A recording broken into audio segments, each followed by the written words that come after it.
No matter what you're growing, the health of your soil determines both the quantity and quality of your product. It's a concept not lost on Eddie Turner, as he's been spending years improving the condition of his farm through the use of numerous management practices, including the planting of cover crops. In the wintertime, we're putting crimson clover, Persian clover, kale, daikon radish, and oats.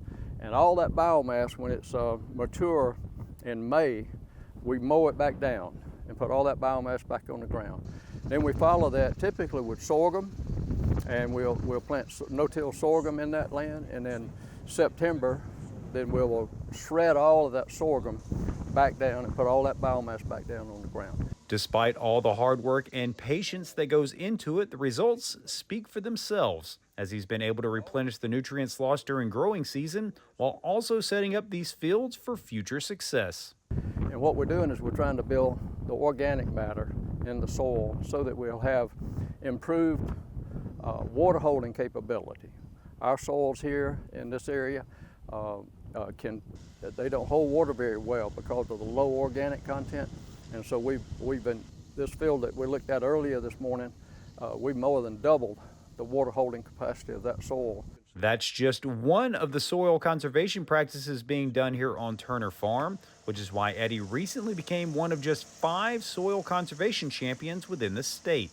And those efforts extend to his biggest crop, more than 125 acres of Bermuda grass hay. Just like we're building biomass on these fields of cover crops, we also try to build biomass on our hay fields by leaving them to grow at the end of the year. We don't harvest right up until frost, and a lot of people do, but we try to allow our grass to grow so that it's got plant growth above the ground by the time frost hits in the wintertime, and then the energy that's stored in that plant feeds the roots through the rest of the winter, makes it very robust when it comes out in the spring. While these practices have obvious benefits to both the environment and ecosystem, it can also help boost the farmer's bottom line.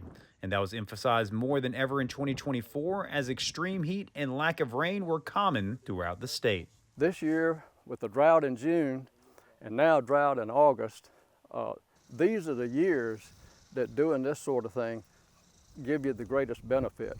But I would encourage anyone to look closely at no-till if it's possible for them, or certainly if it's not no-till, minimum tillage, so that you allow the soil, the roots, to develop a network in the soil that will help with water infiltration and also help build organic matter in the soil. Reporting from Tennille, I'm Damon Jones for the Farm Monitor.